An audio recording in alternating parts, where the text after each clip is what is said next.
Social বাংলার খবরের জেরে আজ টিআইডিসি চেয়ারম্যান নবাদুল বণিক পরিদর্শন করেন গুরুতরভাবে অসুস্থ সাংবাদিক দীপশীলের বাড়িতে। তার অসুস্থতার খোঁজ খবর নেন টিআইডিসি চেয়ারম্যান নবাদুল বণিক। দীপশীলের অসুস্থতার খবর পেয়ে দ্রুত ছুটে আসেন টিআইডিসি চেয়ারম্যান নবাদুল বণিক। নবাদুল বণিক দীপশীলের বাড়িতে এসে প্রথমেই তার শারীরিক খোঁজ খবর নেন এবং তার সাথে দীর্ঘক্ষণ কথা বলেন। পরবর্তী সময় তিনি জানতে পারেন উন্নত মানের চিকিৎসার জন্য বহির্রাজ্যে ৩০ তারিখ পাড়ি দিচ্ছে সাংবাদিক দীপশীল। পরবর্তী সময় নবাদুল বণিক জানিয়ে দেন পরবর্তী সময় যদি অন্য কোনো চিকিৎসার প্রয়োজন পড়ে তাহলে তিনি তার পাশেই থাকবেন। মাতা ত্রিপুরেশ্বরী মায়ের কাছে প্রার্থনা করেন তিনি। পরবর্তী সময় সংবাদ মাধ্যমের সামনে এই বিষয়টি তুলে ধরেন TIDC chairman Nabadul Banik. Bureau report, social Bangla. দেখুন, গত পরশুদিন এই চরিলাম বিধানসভার আমাদের সবার পরিচিত দীপশীল, সে সংবাদ জগতে মিডিয়ার কাজ করে এবং সে আমাদের বিশালগড় প্রেস ক্লাবের মেম্বারও। এই এলাকাতে দীর্ঘদিন ধরেই সে সাংবাদিকতার সাথে জড়িত আছে এবং আমাদের ছোট ভাই গত পরশুদিন ও আমাকে ফোন করে হঠাৎ করে রাত্রিবেলায় যে দাদা আমি একটা অসুবিধায় পড়েছি, আমি আপনার সাথে দেখা করতে চাই।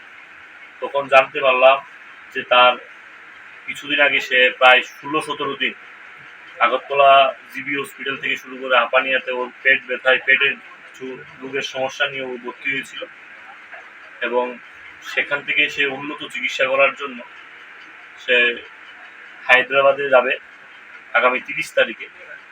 এবং আমি শুধু ওর পাশে এসে দাঁড়াইনি, আমি এই এলাকার যারা লিডার যারা আছে, আমাদের মণ্ডল সভাপতি রাজকুমার থেকে শুরু করে এখানকার প্রত্যেকজনকে আমি আবেদন করেছি যে আমাদের ছোট ভাইয়ের পাশে এসে দাঁড়ানোর জন্য। এবং আমরা চাই সবাই মিলে যদি ওর পাশে এখন দাঁড়ায় তো ওর যে সমস্যাটা সেই সমস্যাটার দূর হবে। এবং মা ত্রিপুরেশ্বরী মায়ের কাছে আমি প্রার্থনা করি দীপ যেন তাড়াতাড়ি সুস্থ হয়ে বাড়িতে ফিরে আসে। এবং দীপকে বলাও হয়েছে যে যাওয়ার পরেও যদি কোনো অসুবিধা থাকে ফোন করার জন্য আমাদের যথাযথ সহযোগিতা আমরা হাত বাড়িয়ে দেব। তার জন্যই আজকে দীপের বাড়িতে আসি। এখনকার মতো সংবাদ এখানেই শেষ করছি। পরবর্তী আপডেটস পেতে চোখ রাখবেন সোশ্যাল বাংলায়। নমস্কার। আমার বাড়িতে সবাই খুব প্রচুর বসে, প্রতিদিন কিছু না কিছু একটা নতুন রান্না হয় আর সবাই খুব মজা করে চেটে পুটে খায়। সবাই বলে আমার হাতের জাদুতেই নাকি রান্না এত ভালো হয়।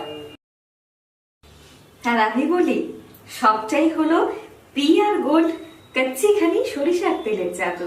হ্যাঁ, সরাসরি কৃষকদের কাছ থেকে ক্রয় করা আসল সরিষার দানা থেকে তৈরি হয় পিআর গোল্ড কচ্চি ঘনি সরিষার তেল, যার খাঁটি ঝাঁজ এবং গুণমান আপনার খাবারকে করে তোলে সুগন্ধ ও সুস্বাদুকর। আর আপনার রান্নাঘরে যখন পিআর গোল্ড কচ্চি ঘনি সর্ষের তেল থাকবে তখন প্রশংসা তো সবাই করবেই। পিআর গোল্ড কচ্চিখানি সরিষার তেল, খাঁটি তেল, খাঁটি ছাঁচ। পরিবেশক masters Ashwini Kumar Pal, central road, Agartala. Phone 7085060785।